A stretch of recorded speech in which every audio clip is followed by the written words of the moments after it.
Hello and welcome to the Canyons Are Calling podcast. I'm Charles Jocelyn, your host for the show. So today my interview is a little bit different. For the past probably year, I have not been able to do canyons like I have wanted to. My body has been just getting old. I hate to admit that. And I've had some overuse issues with doing different things at work more often than I used to. Like making things in the United States now, which is awesome. Like I should announce Imlay Canyon Gear has backpacks. We're working on collabs right now, so they're available for pre-sale. We do have spry packs available, mystery packs, and leprechauns. And you can get them at some of the retail stores in your area. So check with them first, and then if not, go to Canyoneering USA and order them online. And I'll send you one. Anyway, but because of that, it's doing a toll on my body. And so my shoulder has been going bad and my wrist flared up in December. And so like I just have not been able to get out and do the canyons like I have wanted to.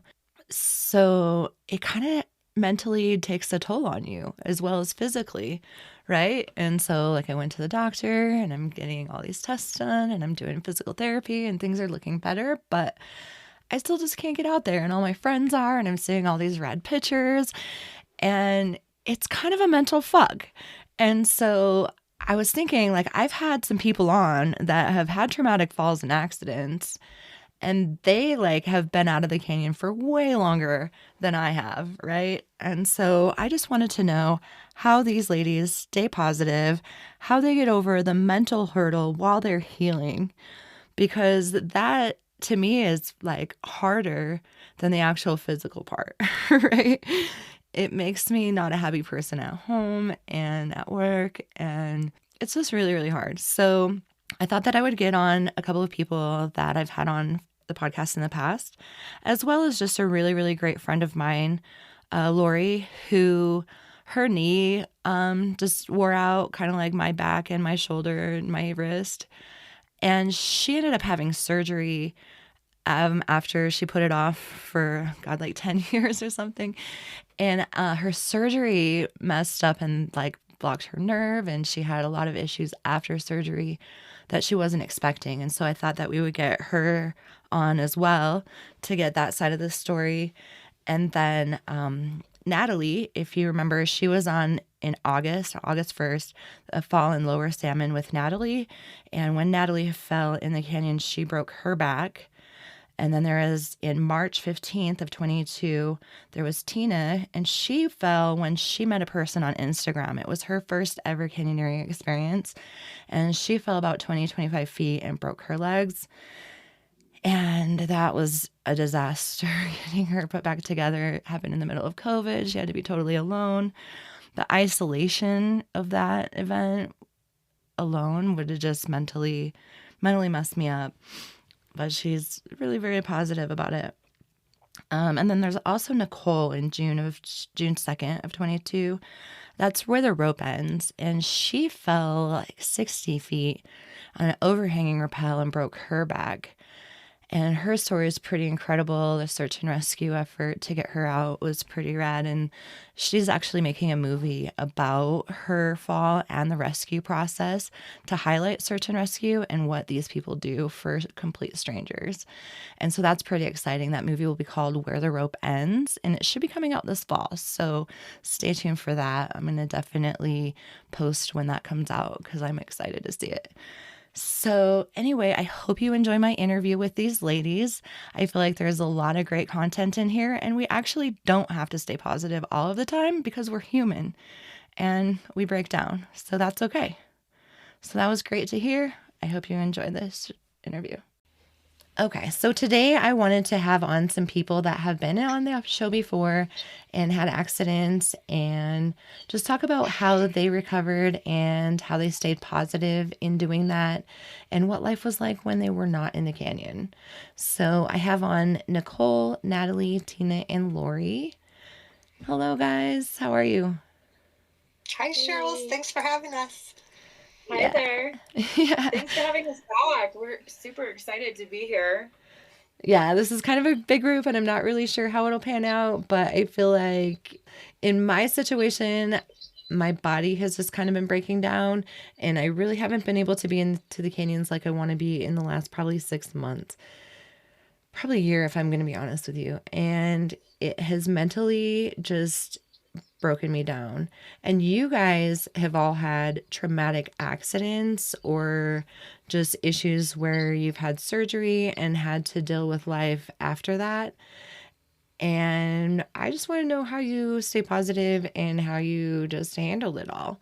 So, if we could just backtrack a little bit, first of all, I'd like to have you introduce yourself and tell us a little bit about the accidents that we're talking about. So, Nichole, if you would mind going first. Sure.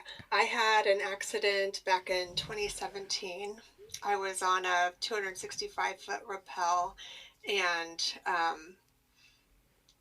was going a little bit too fast when I dropped over to a free hanging area, and I was on an ATC, and I was too out of control to be able to add any friction, and somehow ended up with my brake hand above my head. It's a confusing to me how it ended up happening. I think it was just I was going too fast, and then I was just gripped by sheer terror and couldn't figure out what to do with myself. I couldn't think of any safety techniques or, things to do to correct the situation. And all I could think of was to hold on for as long as you can, because it's at least 100 feet that you're going to fall. And I'm a nurse, so I've seen people fall from a 3-foot fall off a ladder and die. So I was pretty certain this would be the end of me. Um, and I ended up, you know, having the most profound experience hanging there, looking what I thought to be death in the eye, and coming to a lot of mind opening realizations about myself and about life and about what I think it is that we're doing here. Luckily enough, I was able to live through the accident. I was rescued with some really badass maneuvers by search and rescue. And I wanted to, you know, share my story so that others could learn from it, and also try to benefit search and rescue for the gift that they gave me. So, working on a documentary that's going to come out this fall called Where the Rope Ends. And I hope you all have a chance to support search and rescue by watching that film. I really hope to be able to play it in Kanab and do a little search and rescue support there. We would love that, That would be Charles. awesome. Yeah, let me know when it all comes around, because that would be really cool. Definitely. Okay, so Natalie, what's your story? Yeah, so in April of 2022, I was in a Class C canyon and I went down a rabbit hole. I was wearing a caving harness, so I had a lower attachment point, higher center of gravity. I ended up getting flipped on rappel. Some of the mistakes beyond the harness were that I didn't drop my pack, and that I didn't commit to the free hang. I was kind of leaning back a little bit, still tiptoeing down the wall. Once I got flipped upside down, I thought I was totally in control. I was planning on continuing my descent while inverted. I didn't even know I was falling until I hit the rocks, actually. It was only a 25-foot rappel, so I must have fallen anywhere from 15 to 20 feet. Tumbled for quite a while. And, we got me out of there. We didn't call search and rescue. And yeah, it was a long road to recovery, and I'm still kind of in it. I saw you that you're finally back in the canyon, so I that's am. I'm incredible. back. My shoulder is screaming at me, but I'm just staying up with the PT and trying not to overdo it. Nice. Yeah, gotta know your limits this early on, I guess. It's like a resurrection. I mean, like, it's so surreal. So surreal. You're hitting Death Valley stuff, though, so that's pretty cool. Oh yeah, yeah. Just this last weekend, I got back from the Colorado River. We were doing some pack rafting, and we had a good time. Nice. That's awesome. Okay, Tina, how about you? Hi guys, I'm Tina Wismer, and Natalie, your story is incredible. I've been able to connect with Natalie in the past, and we've really, I feel like from afar, have admired one another in our recovery and our journey. And I mean, it's stories like these that really inspire me to continue moving forward, to never give up, to, make the best of the situation that I'm in. But my story might not be, I'm not as experienced of a rock climber or a repeller as maybe the rest of you. I was out with somebody that I didn't know very well, who was a friend of a friend. Met this individual. We all went to Moab. It was in the Rock of Ages. Some people call it Pritchett Canyon. And we were rappelling into it. There were 4 different rappels, and I was on the last one. I was the last girl. Wait, how do I say this? Yeah, all of the girls had gone first. I was the last one to go, and I'm super nervous with heights. I was on 100-foot rappel, and my rope fell short. So it was a brand new rope, and I got to probably about, what would that be? 75. My fall was 25 feet, and my carabiner came right off the end of the rope. There was no stop or not. So being inexperienced like I had a lot of resentment towards this accident because it took away everything that I loved.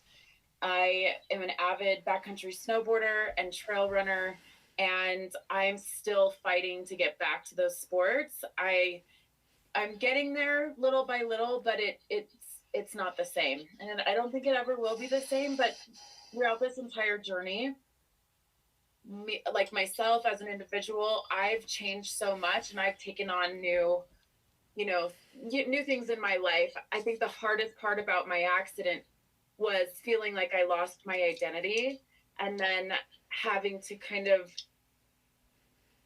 find something that was of purpose to me outside of being as active as I was outdoors, because I wasn't able to be on a snowboard every day. I wasn't able to run. So when I was stressed or angry or sad, I didn't have any of that to go back to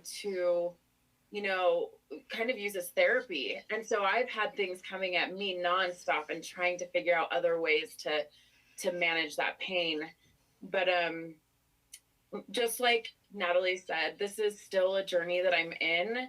I'm not 100% there. I don't know if I ever will be. I had many breaks from the waist down, was in the hospital for a month and rehab for another 3 weeks or so. This accident took place June 2020. And so it's been almost 2.5 years now. And I'm going on to another major surgery, which would be a subtalar fusion at the end of this year. So this is surgery number 6. But yeah, I mean, I've moved forward, and I'm doing my best to just do new things, put my focus elsewhere. I started a business. I've been in the advertising space pretty much my whole life. So I started a digital marketing agency. If I can't put my focus and my energy on the mountain as extreme as I used to be, I'm now putting it towards my career. So life has changed quite a bit, but I'm making the best of it. I mean, we have the option, we have the choice to react to what comes at us, and I refuse to let this bring me down. So it's been quite the journey. I can't even imagine, because, yeah, you just met a stranger, wanted to have an awesome adventure. He didn't really know what he was doing, and you're the one that paid the consequence. And my heart goes out to you so bad. I can't even imagine. Thank you. Yeah. It's what, I've said this to you before in our past interview. I truly do believe we don't have control what comes at us, right? And we've got this path but we have every choice we make, and we have a decision, we have a choice to react, right? So whether that's negative or positive, I feel like I've been able to surround myself by people who have lifted me up and kind of helped me move in the right direction. And I'm very selective with who I give my energy to these days. Yeah. And I think that's very important with getting through something like this. For sure. Good for you. For sure. Okay, Lorey, how about you? Okay, so my story is a little bit different. About 10 years ago, I did Shelf Canyon, and I tore my meniscus tripping over a boulder right on the way out. It was very minor. I didn't think anything of it because I have a bad knee, so it twinged. Anyways, long story short, they ended up going in and they realized that I had no cartilage on the top of my knee or underneath my kneecap. And I was told that I wouldn't run anymore, which I ran for 2.5 miles a day for years. And I wasn't able to hike anymore. And it really depressed me. And then I finally went, you know what? I'm going to get as much as I can out of this knee while I can. They told me not to, that they wanted me to wait because knee replacements are temporary. So I ignored my doctor's advice and I lived my life. I was fortunate enough to do a lot of the Zion Canyons, a lot of the more obscure ones too. And with my family and my friends and churls, and life was good. And then it got to the point where I couldn't straighten my knee all the way. And we went and did on my birthday, and I think it was 2020. We went and did an overnight backpacking trip. Oh my gosh, it's in Escalante, my Meldrop. Meldrop, yeah. And the hike out from Meldrop is just sandstone, and it's steep, and it just doesn't end. And I was wearing this really heavy pack, and every step was excruciating. I was in tears when we got down finally, and I still had to hike out. But it made me go, okay, I can't do this to myself anymore. So I decided to get the knee replacement, scheduled it, and I woke up from surgery with my ankle on fire. Like my ankle and down my shin was just on fire. And I'm like, I've got a nerve block in my leg. Why am I hurting? And you cut my knee out. You didn't touch my ankle. And it was just excruciating. And I was in so much pain and miserable. They put me through physical therapy. And the first 2 weeks they have you do in-home physical therapy. And the therapist was like, whoa, usually we get bends like a 90-degree bend right out the gate. And I had a 40-degree bend that first day because I was in so much pain. I would cry anytime I moved my leg. And even when I wasn't moving my leg, it was just constant. I was shaking. It was bad. But finally, 5 weeks into this, after scar tissue is set in, my physical therapy assistant goes, I think you have nerve pain. After 5 weeks, nobody had, and I wasn't, by that point, usually you're off pain meds, and I don't like being on pain meds. I'm usually stopping them within a few days of having any sort of procedure. And yeah, I couldn't because, and really it wasn't taking the pain away. It was just letting me sleep through it. So the physical therapy assistant said, call your doctor right now. This was right before we went to our trip to Canyonlands, Shirls. That horrible you remember. Right, I remember they were like, get the prescription now because it's a long weekend and you won't be able to get it before. And then we were going to and I was going out of town, and Anyways, so this whole trip to Canyonlands, I'm in the back of the Lexus with my leg propped up. It was horrible. But Ice packs everywhere. like got the prescription and it worked somewhat. The gabapentin only works for a short amount of time. Like you have to get more, take more, and take more, and take more. And it just wasn't fixing the problem because the scar tissue was already there. So they tried a manipulation. And that's where they put you under and they forcefully move your knee and break up the scar tissue. You feel like you started all over. It was bad. And then right after that procedure, they have you go straight to the physical therapy office and stick you in a machine, and it makes you bend your knee and straighten it. And but the problem is that gabapentin, the nerve problem was still there. The gabapentin took the edge off, but it didn't fix the problem. And what it really did, that manipulation actually pissed the nerve off even more.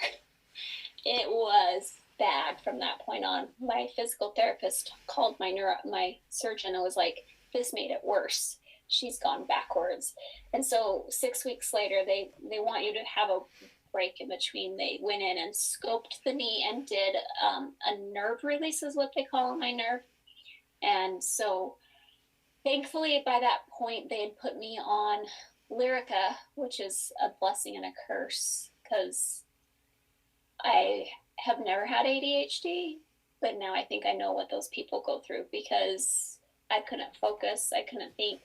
Anyways, so it took me 2 years, and I'm still not there, where I can actually go out and hike. It was about a year after I finally did my first little thing, and oh my gosh, that first time I went on rappel, it was so scary because my knee doesn't bend the way it used to. And at that point, I think I was only getting like a 95-degree bend. And so going over any lip, like stepping, it's so hard when you can't get a deep bend. But finally, that last surgery has worked, and over the last year, it took a year before I had any sort of being able to do anything.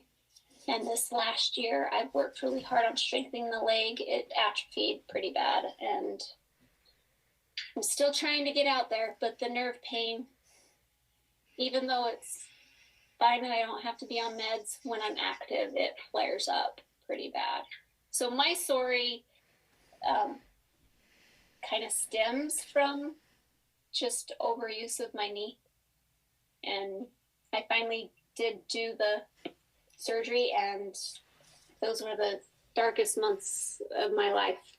When nerve pain I've never experienced is the worst pain I've ever had in my life.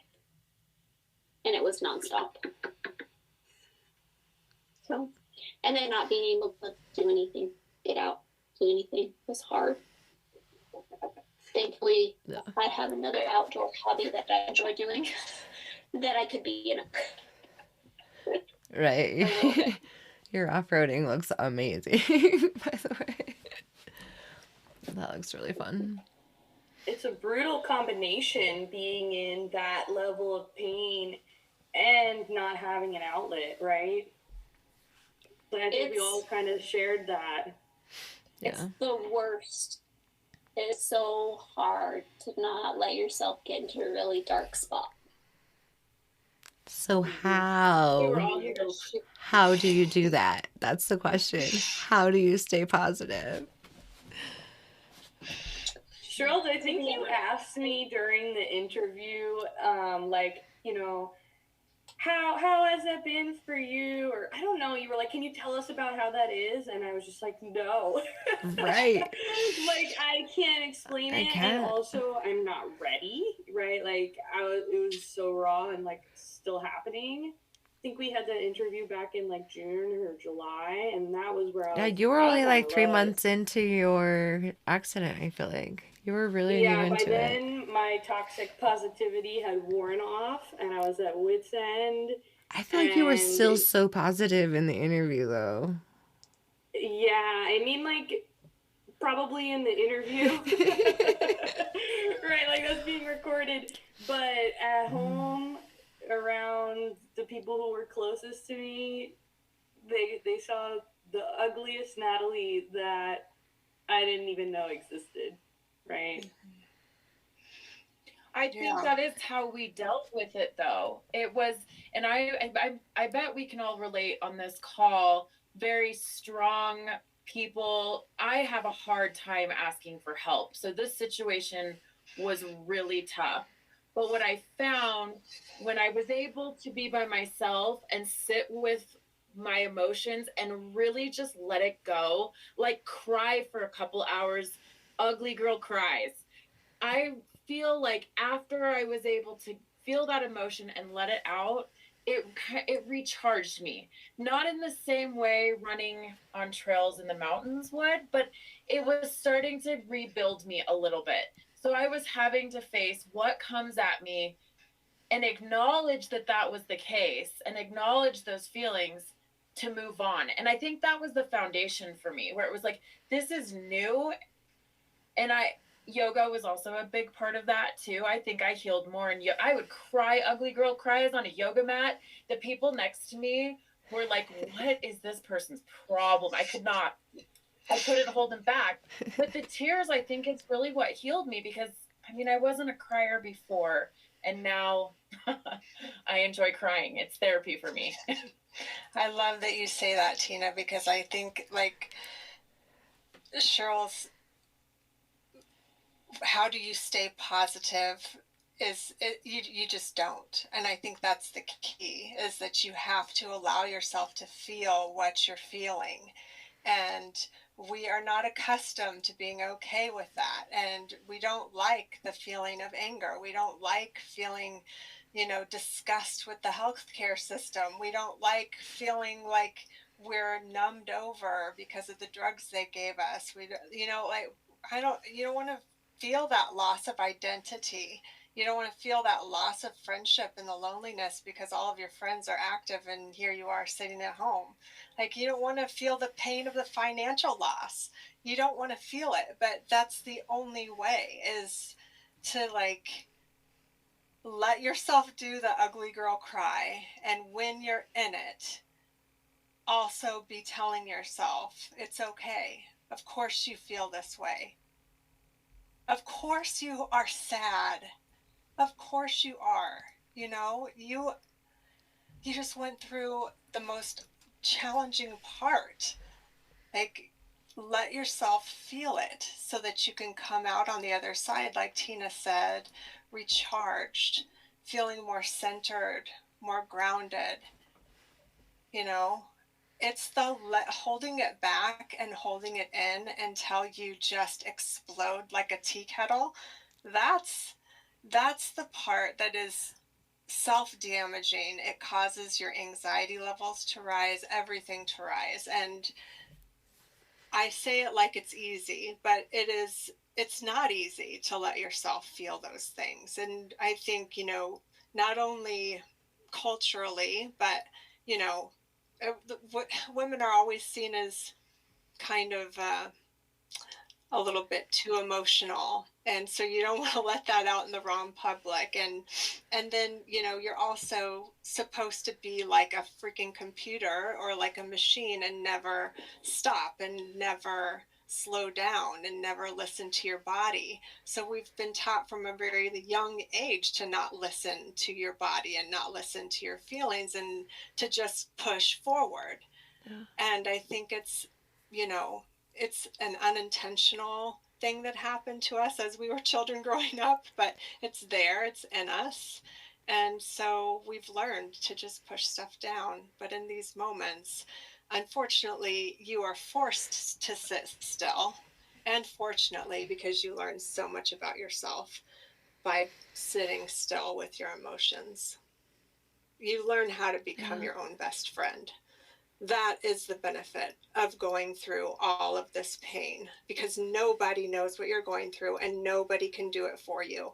You have to learn how to do it for yourself, and that is empowering. When you get on the other side of that, nobody can stop you, you know? Yeah. Well said.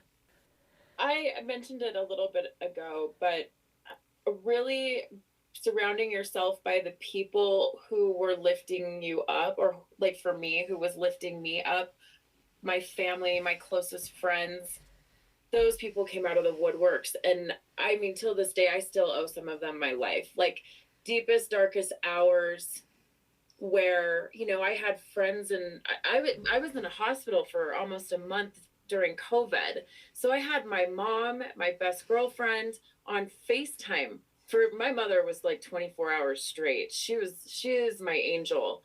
But I know what makes you a strong person is also the people you surround yourself by, right? I needed to hear positive affirmations. I needed to hear that I was going to be okay. And I just maybe needed people to listen. That's it. Um, I mean, it just, you guys have all mentioned, but it's like, it was the darkest hours of my life, and the meds. It was really interesting hearing Lori's story, because the meds are another piece that's a major battle. So falling is one thing, but what happened in the hospital and going through, you know, 3 major surgeries in a matter of 3 weeks, putting my bones back into my legs, it's like that's when the pain began and when the real journey began. And I was upset when I fell, but it wasn't because, oh my gosh, I broke bones. It was literally because I had my entire future that just kind of felt like it was taken away from me. And as aggressive as I was outdoors, I didn't know what that was going to hold. And the uncertainty brought fear. So it was really good to just be surrounded by people that supported me and loved me. And I feel very fortunate and so grateful that I was able to lean on my network. I hear you, Tina. It's almost like the fall was the fun part for me.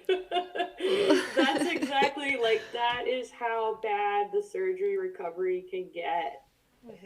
When people hear about your accident, they like hearing about the fall, and they're like super like excited about that part, and that, like, you know, because we're making a movie about my accident.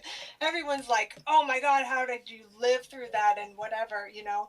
And I always tell them that that's the easy part. That was the easy part, is falling that far, and, you know, getting a spinal cord injury, and you know, laying on the forest floor for hours and hours and hours. That was the easy part. Watching the rainbows and the waterfalls and sending love to your daughter. The whole aftermath of the recovery, it's still happening, you know, and it will be happening for the rest of our lives, because we lived through something really tragic on our body and our mind and our psyche and our spirit.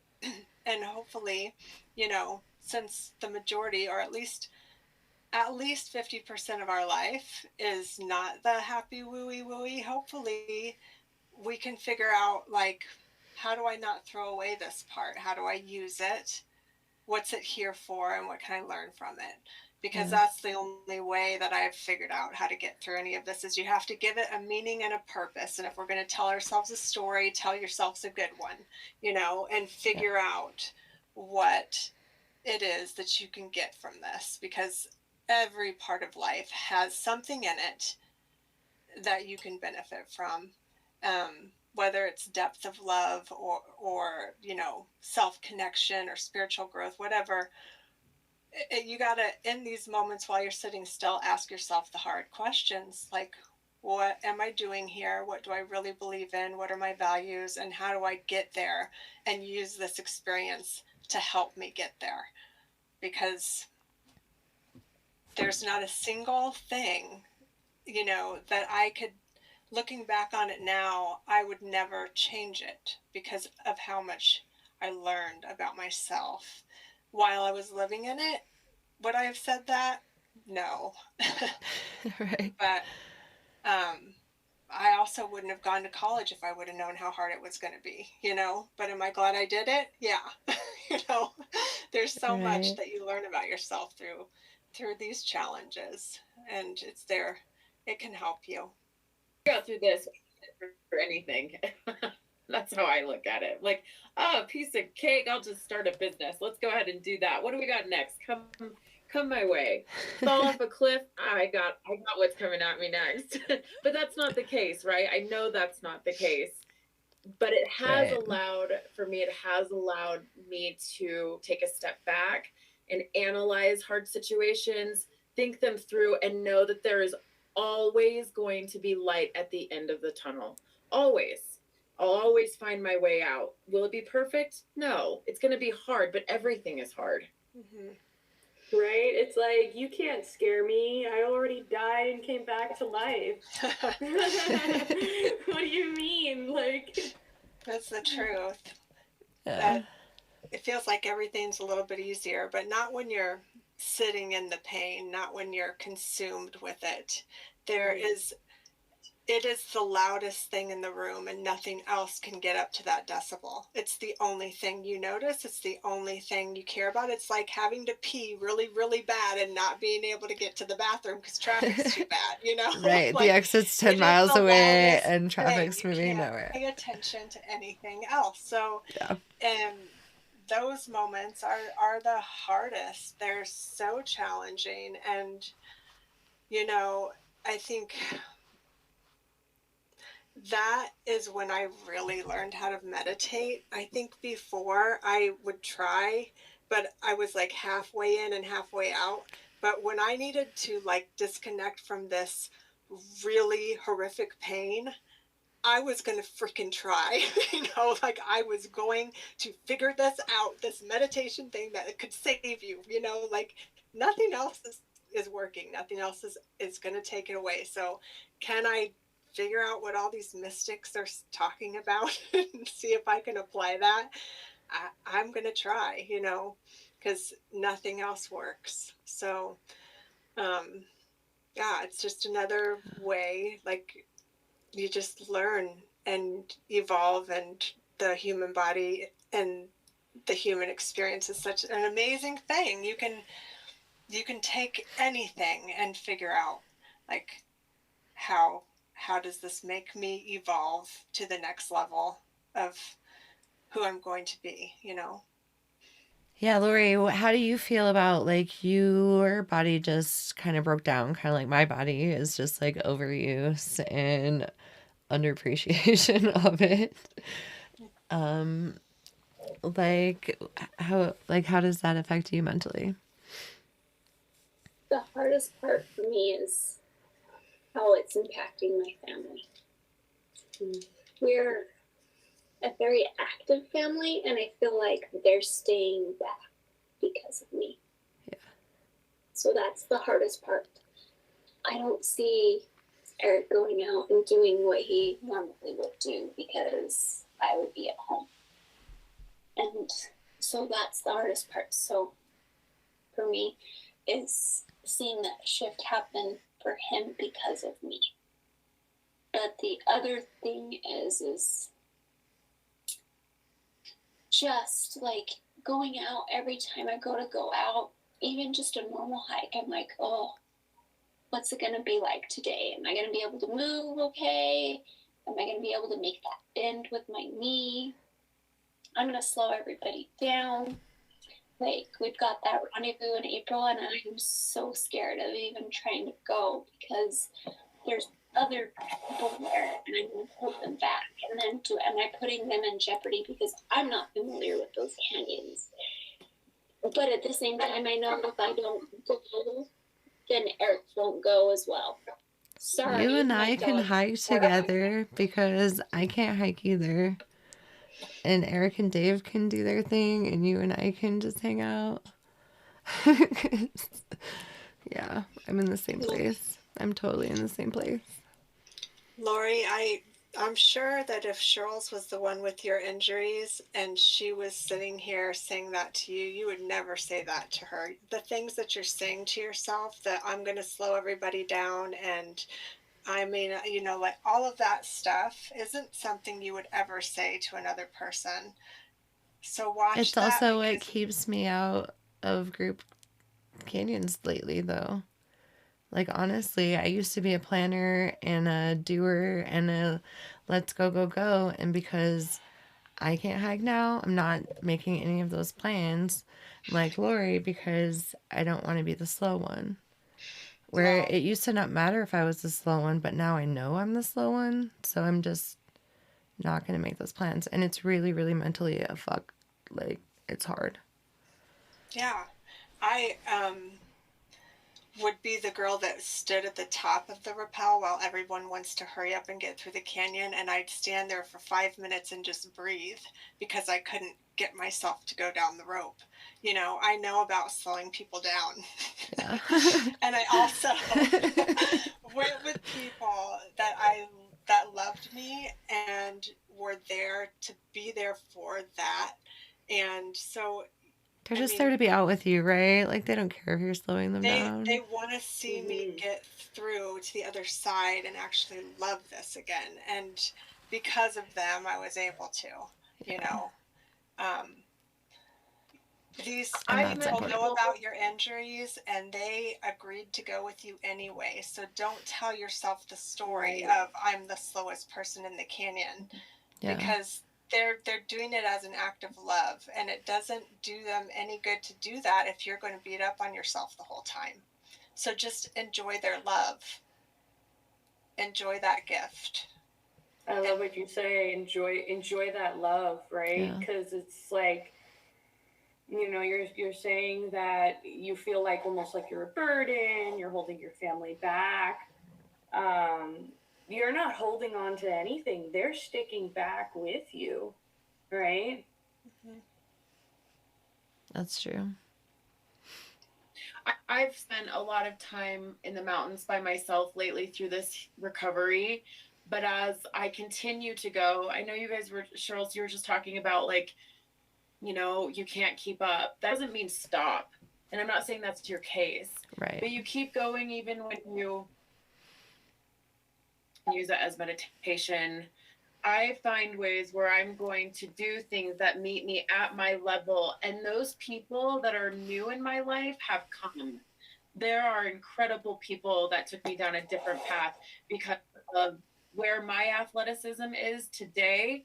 It might look a little bit different, but I'm still as extreme as I was in where I fit, right? And I won't stop. I'm like, I'm still going to get out every single day. And if I'm in pain, then I do things actively that are foundationally building me, like a yoga class or a meditation class. But I'm never going to, I won't stop. And I'm having to switch my sports. I always joke with the people around me. I was an avid snowboarder and trail runner. Now, Oh, I lost her. Oh, yeah, we lost you. Oh, shoot. To kind of build on what she's saying, it's amazing that, you know, so many people have found yoga to be their kind of comeback sport or activity. For me, it was really traumatizing at first. Like, you know, you lift your arms over your head, and I'd be like, my one arm would go up and my other arm would be just totally perpendicular, it wouldn't go any further. And I just would stop, freak out, like, oh my god, that's a quarter of my body that just doesn't work, and will it ever? And I would just get back down on the mat and go into child's pose and just wail silently. I'm like, oh my god, this is so weird. I can't believe I'm crying in the middle of yoga, like, bizarre. But yeah, I mean, even my physical therapist, I had two, one for my spine and one for my shoulder. She actually told me to not do yoga, which, looking back, you know, I feel like that was really bad advice. Now that I'm hearing all of you ladies and how much that has helped you guys, I guess her reasoning was something about the way you're holding the poses, and I don't know, I don't understand, but sounds like it really helped all of you ladies. Yeah, it's definitely my church. It's something I do every day. Nichole, you started going to yoga when you were still in your back brace, right?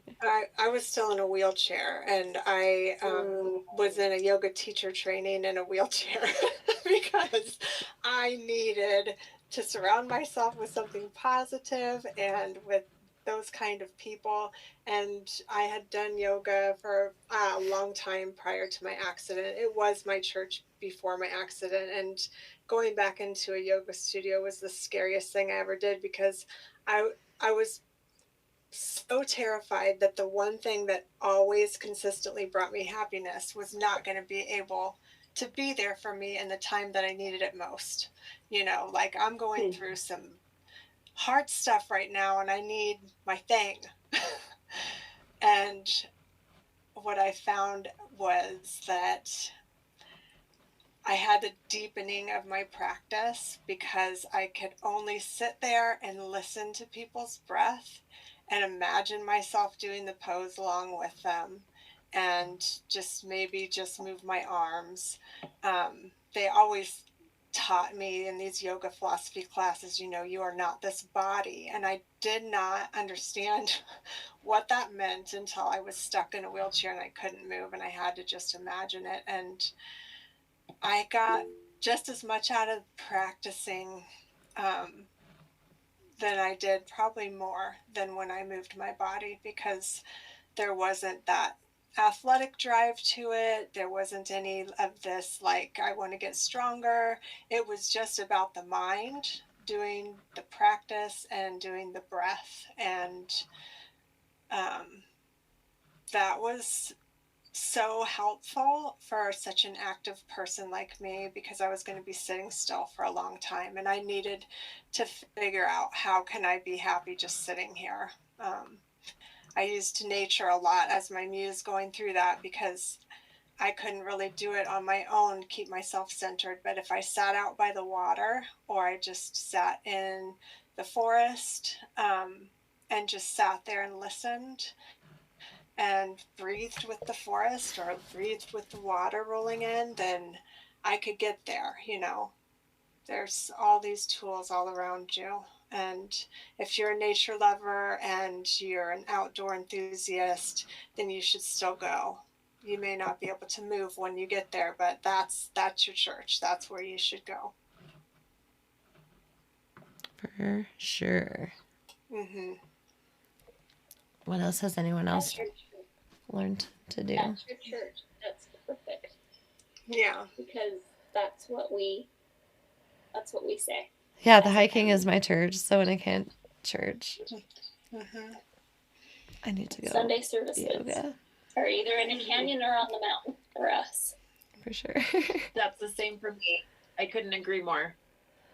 I couldn't cook, right, because I only had one arm, so I couldn't chop any vegetables. For me, that's always been a great source of just feeling good and smelling vegetables and garlic and onion. Couldn't do that. I picked up photography. For a little bit, I wasn't even strong enough to hold the camera. So I just watched a lot of YouTube videos and learned about how to take some night shots. A lot of phone calls. People recommended, just read a book. I can't turn the page, honey. How can I turn the page?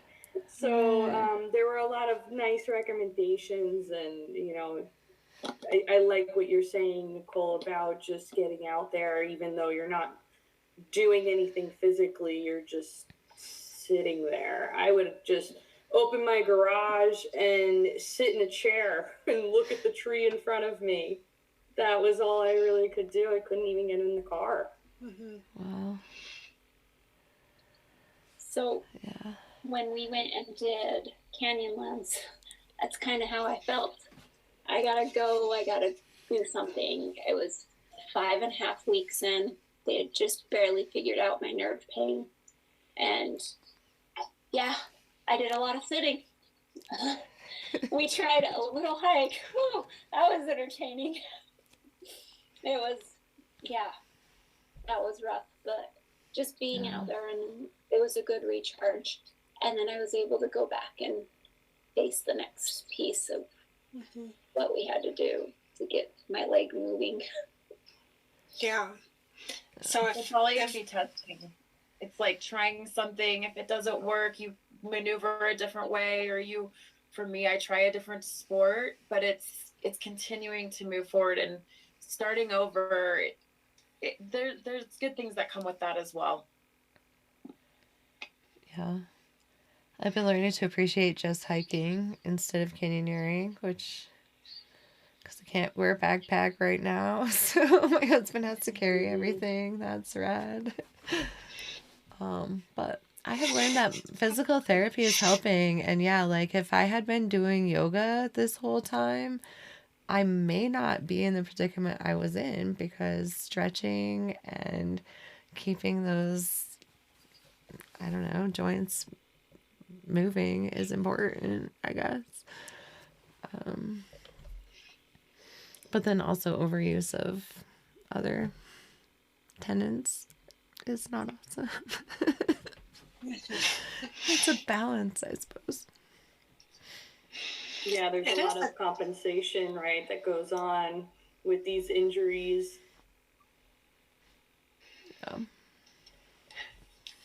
Definitely learning this new body and appreciating this new body was a huge part of my journey back to healing. Was I hated this body for a while.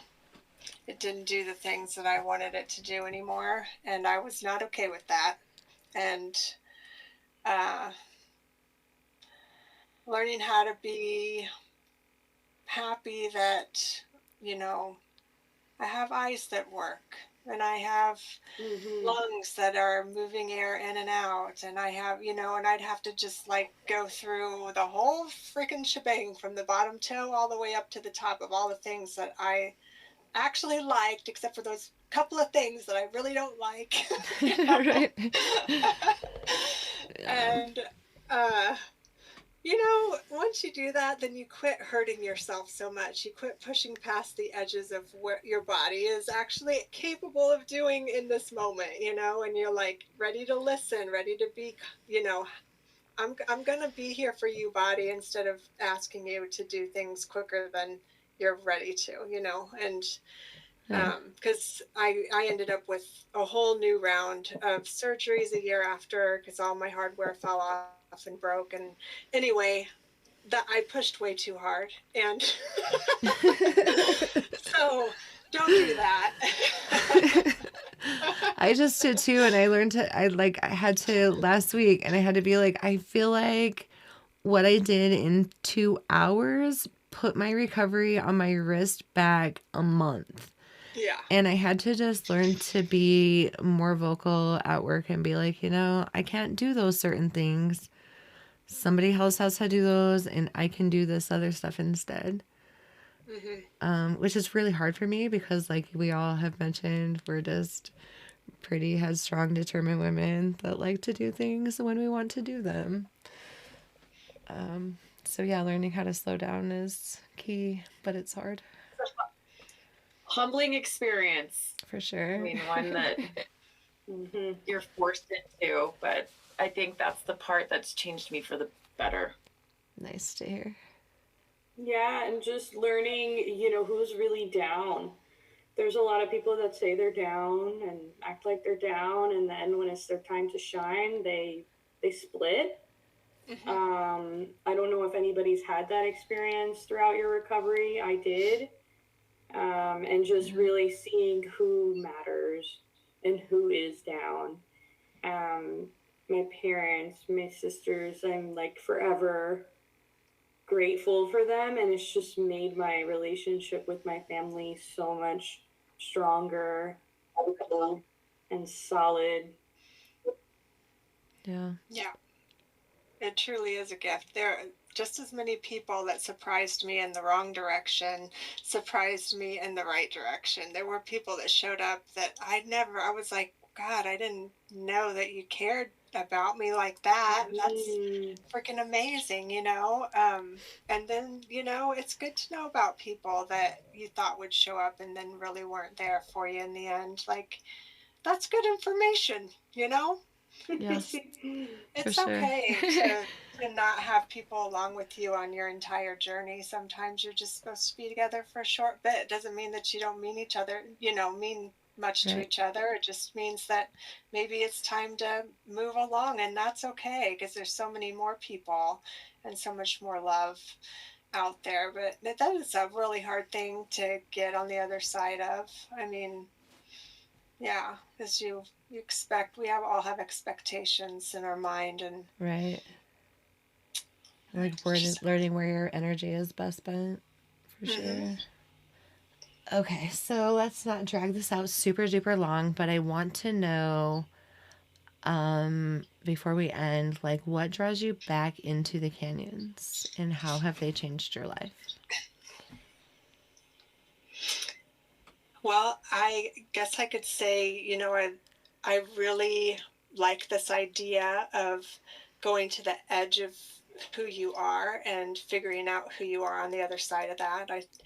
I struggled with a lot of PTSD when I first got back into the canyon, and I um, have never felt more powerful than after I've done something that I'm completely terrified of, and done it anyway. And you get to the bottom of something like that, and you have a new understanding of yourself, and it's empowering, and you'll just never be the same. Yeah. So that's why I started back in the canyon, and I um, finally got to the point that I love it again, and it's become this way more spiritual thing for me than it ever was before, even though, being out there is an amazing experience. Yeah, for sure. For me, I had a moment during my recovery where I was questioning whether I would get back into the sport. And that made me so sad. And I was like, what a lame ending. That passed. And eventually it was like, I have to get back out there. Like, this is now my motivation. What a comeback. And, it just started with minor, little hikes and just getting into a mine. And then once I finally got back into the canyon, I was like, wow. 80 feet looked like 200 to me, like as if I was looking through a funny mirror. And it was just expanding away from me. The floor just kept going up further and further away. And just this last weekend, I went in I don't know, do we still call it a rabbit hole if there's no water? I went into a rabbit hole and I said, last time I went in one of these, it didn't turn out so good. And it's just like rebirth every time. Like, oh, this is my first time in a mine. This is my first time on a hike. Now it's canyon. Ooh, this is my first time. We thought we were doing a first descent this weekend. Unfortunately, it was all bolted. But like it's just everything is like, wow, this is my first. Yeah, That's yeah. awesome. So just proving to myself is a big one. I can connect with everyone who's talked about like the mountains and the canyons being your church. It is where I go to recharge, reset, and it's always been that way for me. And I grew up that way. So the silver lining in all of this is I don't know that I would be back where I am today if I didn't have my love for the mountain. Because I live in Park City, Utah, and every day I look out my window and I was like, how can something, and I've said this before, Cheryl's in our last call, be something that's so good, and I see the best version of myself be stripped away from me. I am not going to allow that to happen. So that's what has allowed me to continue to move forward. I wanted so badly to be back in the mountains, recharging, resetting, using it as my therapy. And I know for a fact that's why I am where I am today. That's awesome. How about you, Lorey?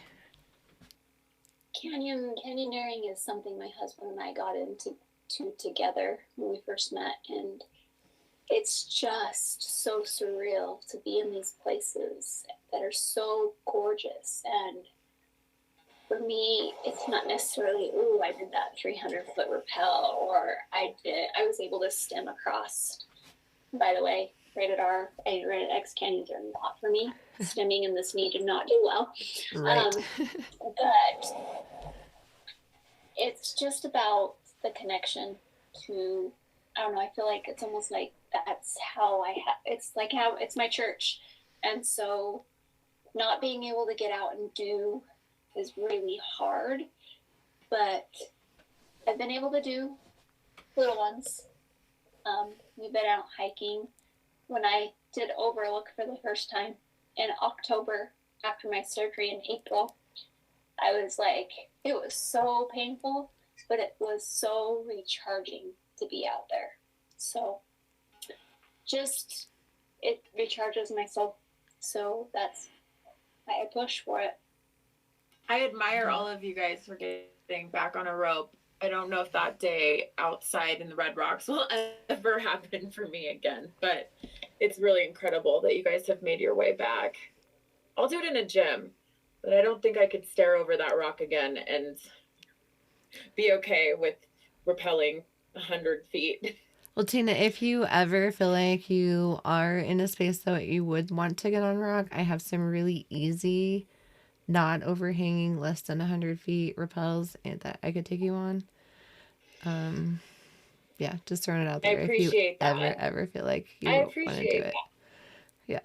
Super Thank beginner. you. And Super after beginner the last level. conversation we had, I had such incredible listeners reach out and say the same thing on social media. And you've got a really great community of listeners within this podcast. And so thank you for having me. I appreciate it. Yours has actually been the most listened to episode of any of my podcasts, which surprises me a lot. But it's awesome. Oh, good. I think we're all here for a reason, and that's just, to tell our story. And if it can help somebody else out, Right. I'm happy to keep telling it. Yeah, I really hope when people meet people on Instagram, they have a little bit more hesitation now moving forward. I don't know. Yeah, I've got a quick question. Do you wear helmets when you rappel? Shirls, I don't know if you remember our conversation around this. Yeah. But do all of you ladies, when you rappel and go rock climbing, are you wearing a helmet? Yeah. Yeah. If I wasn't wearing a helmet, I would be actually like mentally retarded right now. I fell head first. So definitely. I noticed that your Instagram friend now wears helmets when he goes out, but apparently he did not when you went out. You're speaking to me. Yeah. Yes. That would have been a really great thing. Yeah. Yeah. Also, not rappelling with the rope coming out of your backpack, I think would have been ideal. Like having the rope on the ground. I mean, Lorey, have you ever rappelled with a rope coming out of the backpack? We've been rappelling the same amount of time.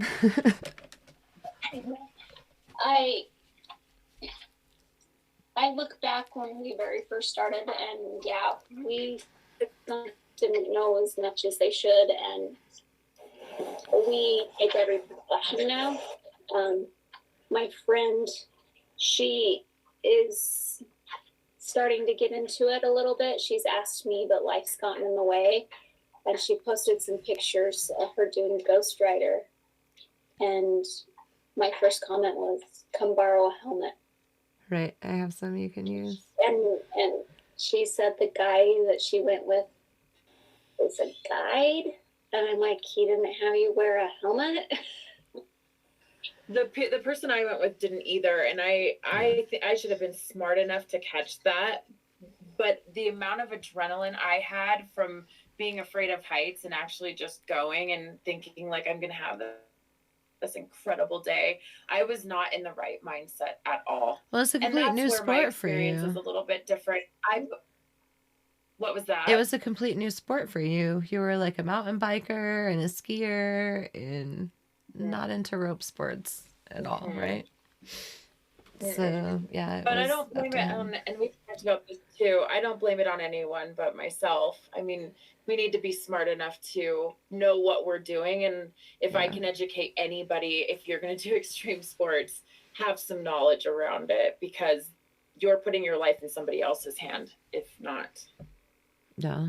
I mean, Tom's notorious for calling people out on Facebook, and he'll be like, if there's something worth protecting, you'll wear a helmet. Like, those soft helmets don't always work. So, yeah, helmets are good. Anyway, is there any other safety advice you want to leave our listeners with before we say goodbye tonight? Be cautious of the gear that you use as to whether or not it translates to caving versus canyoneering, and then again for dry canyons versus wet canyons. You know, good point, because after your interview, I had just switched, prior to your interview, I just switched to a caving style harness, and I was going to you, Ray, and I had just interviewed you. And I was like, I may not want to use my caving style harness in the water canyons. But, however, it was recommended to me by a Pacific Northwest canyoneer. So maybe they use the chest harnesses and to help keep them upright, or they just have more experience in the heavy flows.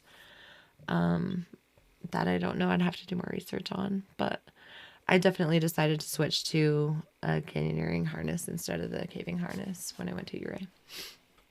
Mm-hmm. Yeah. Yeah, and even like the squirrel, you're not anticipating getting inverted, of course, but when it happens, trust me, you don't want to be using a squirrel. So Oh, God, no. it's a great dry canyon device. I'm sure people love it for wet canyons too, but that will be something that I won't use anymore in Class C. I wasn't able to add friction as fast as I wanted to on a squirrel, and I won't use that again either. I like it. I was in a dry canyon. Interesting, yeah. Yeah. Because that's part of like the benefit of the squirrel is that it's Right. quick. In my defense, I Quick on hadn't friction. practiced with it like I normally do on a shorter rappel. So when I was in the middle of a 100-foot rappel and going too fast already, I wasn't able to add. I should have practiced on a smaller wall before. But I really like the hoodoo or the critter. They're good.